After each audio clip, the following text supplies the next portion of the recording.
வணக்கம் நண்பர்களே!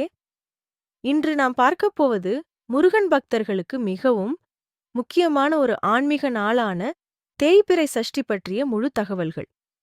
தேய்பிறை சஷ்டி என்பது பௌர்ணமி பிறகு வரும் 6வது திதியாகும். பௌர்ணமி முடிந்த பிறகு நிலா மெதுவாக குறையத் தொடங்கும் காலம்தான் தேய்பிறை. அந்த தேய்பிறையின் 6வது நாள்தான் சஷ்டி திதி என்று அழைக்கப்படுகிறது. இந்த நாள் முருகப்பெருமானுக்கு மிகவும் புனிதமான நாளாக கருதப்படுகிறது.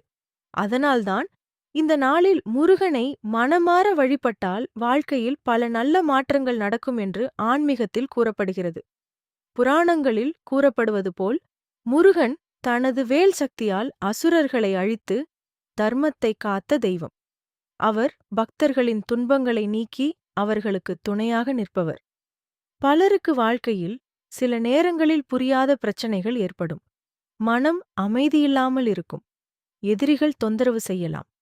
செய்வினை, கண் திஷ்டி போன்ற கெட்ட சக்திகள் இருப்பதாக சிலர் உணரலாம். இப்படிப்பட்ட நேரங்களில் முருகனை நினைத்து வழிபட்டால் அவர் தனது வேல் சக்தியால் அனைத்து தடைகளையும் அகற்றுவார் என்று பக்தர்கள் நம்புகிறார்கள். அதனால் தான் தேய்பிறை சஷ்டி நாளில் முருகனை வழிபடுவது மிகவும் சிறப்பு. இப்போது இந்த நாளில் எப்படி வழிபாடு செய்ய வேண்டும் என்று பார்க்கலாம். அதிகாலை எழுந்து குளித்து சுத்தமாக இருக்க வேண்டும். வீட்டில் முருகன் படம் அல்லது சிலை இருந்தால் அதன் முன் ஒரு தீபம் ஏற்றலாம். மிகவும் சிறந்தது நெய் தீபம் ஏற்றுவது. அதன் பிறகு முருகனுக்கு செம்பருத்திப்பூ அல்லது அரளிப்பூ வைத்து வழிபடலாம். பிறகு மனமார இந்த மந்திரத்தை சொல்லலாம். ஓம் சரவணபவா, ஓம் சரவணபவா, ஓம் சரவணபவா. இந்த மந்திரத்தை 108 முறை சொன்னால் மன அமைதி கிடைக்கும் என்று கூறப்படுகிறது. அதேபோல் முருகன் பக்தர்கள் மிகவும் சக்தி வாய்ந்ததாக நம்பும் ஒரு பாடல் உள்ளது. அதுதான் கந்த சஷ்டி கவசம். இந்த சஷ்டி நாளில் கந்த சஷ்டி கவசம் படித்தால் முருகன் அருள் நிச்சயம் கிடைக்கும் என்று பலர் அனுபவமாக கூறுகிறார்கள். பலர் இந்த நாளில் விரதமும் இருப்பார்கள். விரதம் இருப்பவர்கள் காலை முதல் மாலை வரை உபவாசமாக இருந்து பழம் அல்லது பால் மட்டும் எடுத்துக்கொள்வார்கள். மாலை நேரத்தில் முருகன் கோவிலுக்கு சென்று தரிசனம் செய்வது மிகவும் நல்லது. கோவிலுக்கு செல்ல முடியாதவர்கள் வீட்டிலேயே முருகனை நினைத்து ஓம் சரவணபவா என்று ஜபம் செய்தாலும் போதும். முருகன் பக்தர்களின் மனதை மட்டும் பார்க்கும் தெய்வம். அவர் உண்மையான பக்தியை விரும்புபவர்.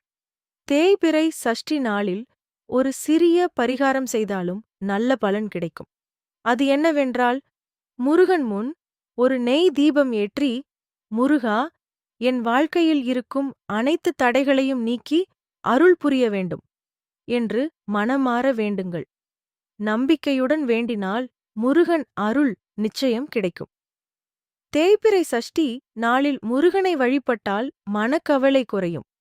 குடும்பத்தில் அமைதி வரும், எதிரிகள் விலகுவர், கடன் பிரச்சனை குறையும், வாழ்க்கையில் நல்ல மாற்றங்கள் நடக்கும் என்று ஆன்மீகத்தில் கூறப்படுகிறது. அதனால் நண்பர்களே, ஒவ்வொரு மாதமும் வரும் தேய்பிறை சஷ்டி நாளை நினைத்து முருகனை மனமார வழிபடுங்கள். முருகன் அருள் இருந்தால் வாழ்க்கையில் எந்த பிரச்சனையும் பெரியதாக இருக்காது. கமெண்டில் ஓம் சரவணபவ் என்று எழுதுங்கள். இந்த வீடியோ உங்களுக்கு பிடித்திருந்தால லைக் செய்யுங்கள். உங்கள் நண்பர்களுக்கும் குடும்பத்தினருக்கும் ஷேர் செய்யுங்கள்.